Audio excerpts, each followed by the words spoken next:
여러분 안녕하십니까? 포항 MBC 뉴스입니다. 요즘 지역마다 향토사 발간이 잇따르고 있습니다. 사라져가는 역사를 기록해 후대에 전해주기 위한 것인데 역사를 알게 되면서 애향심도 높아지고 있습니다. 보도에 김철승 기자입니다. 불국사와 석굴암을 품은 경주시 불국동. 이 지역 주민들은 마을의 역사가 사라져가는 것을 안타깝게 여겨 최근 향토사를 출간했습니다. 황폐했던 불국사와 석굴암 등 문화유적을 포함해 일제강점기 시절 국어 보급 강습회 등 공개되지 않았던 희귀한 사진과 함께 지역 출신 인물 등을 750쪽의 책에 담았습니다. 출판에 필요한 예산 7천여만 원 가운데 4천여만 원을 주민과 자생단체 기부금 등으로 충당했습니다. 편찬위원회를 구성하고 4년간의 자료를 수집해 2,500부를 찍었습니다. 흘러간 옛날 자료, 첫째 이제 사진 이런 거에 상당히 힘이 들었습니다. 실제로 사진도 없고 또 정언해 줄 분도 다 고인돼 버리고. 포항시 오천읍에서도 청년들이 주축이 돼 향토사를 발간했습니다. 연호랑 세오녀 신화에서 비롯된 오천이란 지명의 유래와 여러 곳에 남아있는 포은 정몽주의 유적, 일제 때 조성된 오천 포도원 등을 실었습니다. 7, 8년 전부터 주민들이 뜻을 모았는데 지난해에야 결실을 맺었습니다. 이때까지 향토사가 없었지만 이 책이 발간됨으로 해서 오천읍이 어민들의 자부심을 느끼고 그리고 저희도 보람을 느끼게 되었습니다. 포항시 기북면 덕동마을도 마을 유래와 근대화 과정, 민속 전시관에 보관된 유물 등을 중심으로 책을 출판했습니다.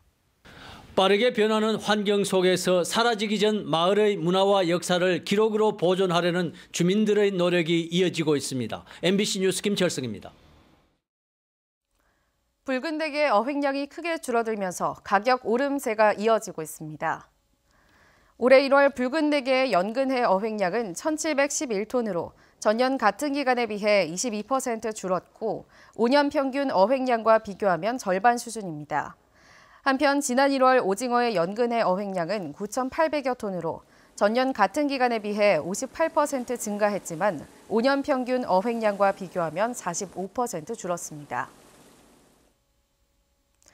경상북도와 경주시는 어제 경주시청에서 중국 장수젠캉 자동차 유한공사 경남 함양에 본사를 둔 에디슨 모터스와 함께 전기자동차 제조공장 설립을 위한 협약을 맺었습니다.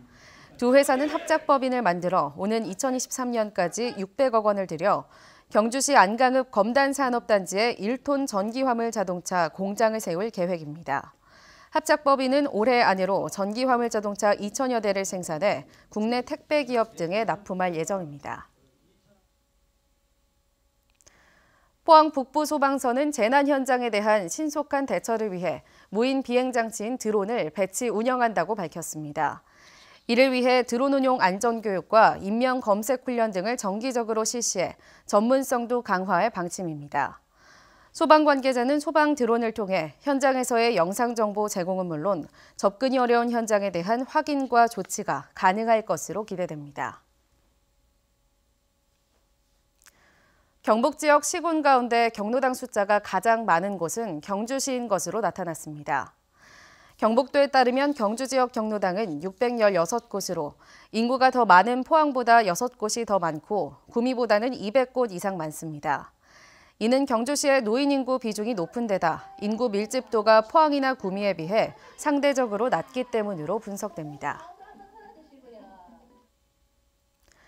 한국수력원자력 한울원자력본부는 울진 지역 중고등학교 신입생 800여 명에게 38만 원 상당의 동학의 교복을 지급했습니다.